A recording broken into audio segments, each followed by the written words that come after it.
few things though before we get to like the basics or the other practical things. Listen, what do you think is the most difficult part of eBay?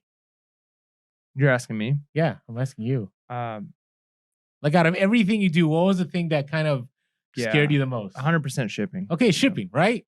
And so understand we've all been down this road. You know, it's like for instance, I just got back from my little road trip, right? And well, my not road trip, my airplane trip. And I had, over 20 packages to pack. Now, had this been, and this was only, over a few days, and it was with me changing handling time, and I wasn't doing much, but things sold. Imagine if that was like your first day, you had like 20 items. Like, how would you feel? And they were all different too. If I cannot imagine a universe where somebody's first day of selling No, on okay. eBay would be Okay, I'm 20 being a little sales. okay. I'm throwing a crazy circumstance, but let's say it happened. Let's say for whatever reason you went on a listing rampage Okay. for like a day or two. Actually, I after know how starting that eBay could happen. So you list 20 items in one day all on auction for 99 for way cents. too low, There you go. and everything sells. Okay, so how would you feel? Yeah, well, I think part of not only would I feel overwhelmed with like how to pack it and dealing with the shipping costs, because I think part of it is even the listing. Like one of the things when it comes to the shipping, you have to consider shipping before you even or as you're listing, right? What are you Agreed. going to charge for it? How much? What is the size, dimensions? What's the weight of this going to be? And so I feel like you're going to be going through some of that ahead of time. But when it comes down to actually packaging it, making sure you have the boxes, making sure you have the filler material, making sure you've got all of that in a row, and can you get to the UPS or the USPS store in time?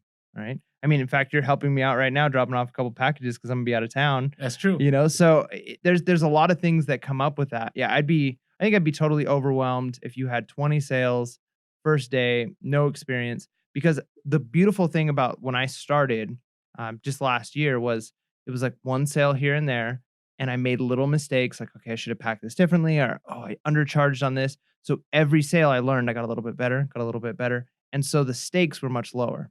Let's get to the first thing here. What should be free? Do you ship anything for free, Mike?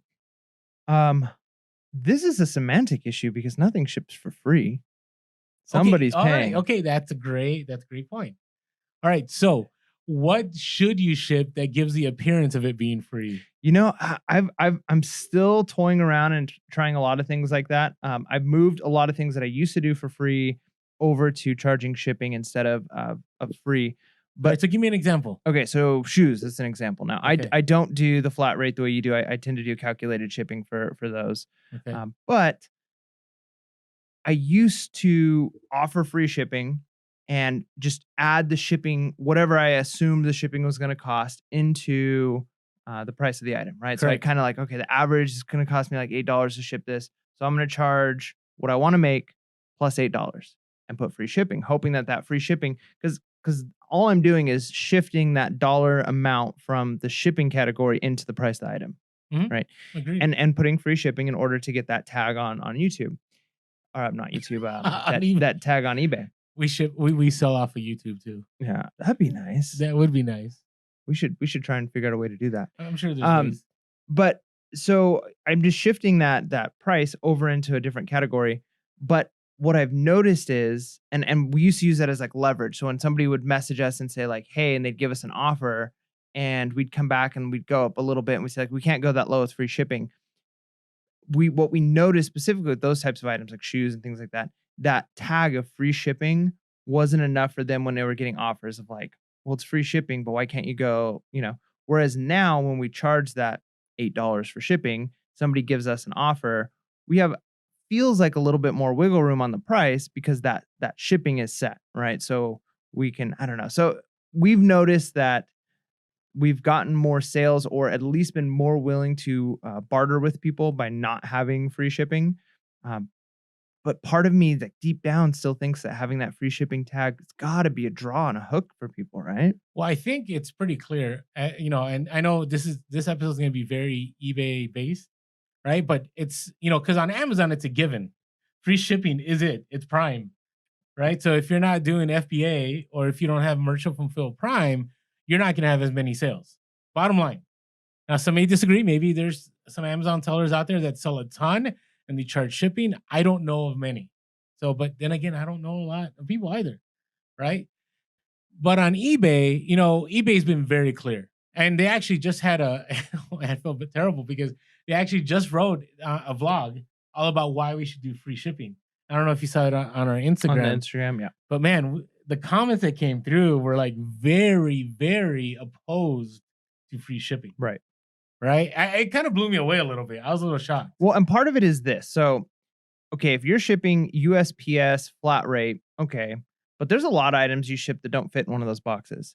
Now, the reason calculated shipping works as opposed to free shipping is we've shipped stuff because a lot of times especially for bigger items, just have it automatically set for UPS, right? So instead of going even through the post office. Yeah, and I'll talk to you about that too a little bit. All right. Okay. Do it. Remind me. So we do that. But one of the things that's tough is there are times where we get an item and we ship it and it's a big heavy item and it ships for like $10 or $15 and we're like, wow, that was awesome. And there's other times where we got like a really light item and it's going to the boondocks somewhere and they charge us $40 for an item that only costs $20, right, to ship. Mm-hmm. And so if you don't do the calculated shipping, if you do free shipping, you have no idea where that's going. Okay, right? So my rule of thumb, since we're talking about this, is I will do all first class free. Right? That's where I'm willing to lose. I think it's easier for me to put the price of shipping into the item when it's free shipping. Right? Now, the change in first class shipping was crazy. Right? It went to I can't remember. I think the highest you would pay is maybe the top tier of $3, maybe into the $4. Where now you can do some first class. It's like $5. That's huge, right? So there's two things you got to think about. You got to think about what you're sourcing. So if you are trying to sell $10 items and offering free first class shipping, you're at a loss. Like take out the 13% in fees, right, from eBay and PayPal. All right, so then you're down some money already, right? You're down, let's say $10, you're down $1.30, right? Mm. And then you get the $5 right shipping, so now it's $6.30. Then the cost of that goods, let's say you paid $1, you're down $7.30, so you're only making $2.70. Like that is terrible. So you got to think about that, right? I think what you source and your margins matter a lot.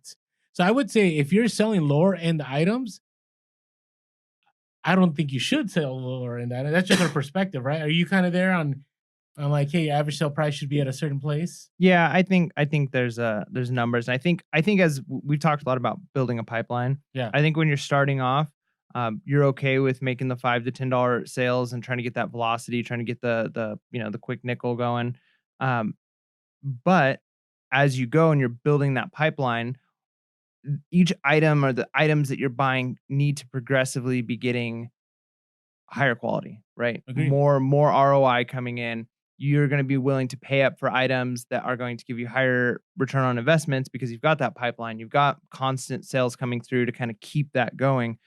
So when you're first starting out, I could see doing that because, hey, if you're only selling 5-6 items a week, making $5 to $10 an item, it's not going to help you stay home or it's not going to help you buy a Tesla. As long as you're a 1 or 2 person operation, right? Right. If you're a huge operation, right, and you're importing from China minus the tariffs or from Alibaba and you're selling stuff for cheap and you're selling thousands at a time, right. Then I know some people that do that model and it works for them. But I'm talking about if it's just like the way Mike and I do it, like it's really hard to build that pipeline with lower end items. So I think for you, like imagine going back to your first few weeks of selling, you probably would have been okay going out into your workspace and shipping an item where you made $10. Agreed. But I to still do that sometimes, but if you were to do that now on if a majority of your items were only making you $5 or $10, you might be like, this isn't worth my time coming out here and packing brutal. And taking the pictures.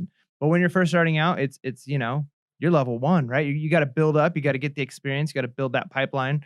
But that's what we're saying about shipping, right? So if you're gonna do free shipping, there has to be enough money to be made, right? So we can't separate the two. We can't just say, hey, source lower end items and offer free shipping. Like it's not gonna work. You're gonna have to source items that are gonna make you a little more money if you're gonna offer that free shipping. Now, I have changed on my free shipping. I do charge on some first class items, right? So anything that's gonna cost me more than $4 for first class, I will charge now. Just because I've seen it eat too much. So for instance, hats, right? I'll buy a hat for 10 cents. I might flip it for 15 or 20. But man, if I offer full free shipping, I'm gonna lose a lot. Yeah. Right? I'd rather charge the $4. Now I don't do it on hats because they're super light. I'll do it like on, let's say, belt buckles, right? Some other things that I might do it on is, maybe sometimes there's like heavier clothing items. So today I sold a Harley shirt that had metal buttons, and that shirt weighed right at 16 ounces, right? So I ended up having to ship that padded priority, which cost me, $2 more. I wish I had built a $4 shipping into it. So we're not saying, that free shipping is the only way, and we're not saying it's, you're not going to do well if you do charge shipping. We're saying is that, hey, eBay strongly encourages it, and I see their point, and I totally agree that it will get you higher in the algorithm. But if it's going to, cut into your business and you're not seeing a slowdown in sales if you charge shipping, then charge shipping.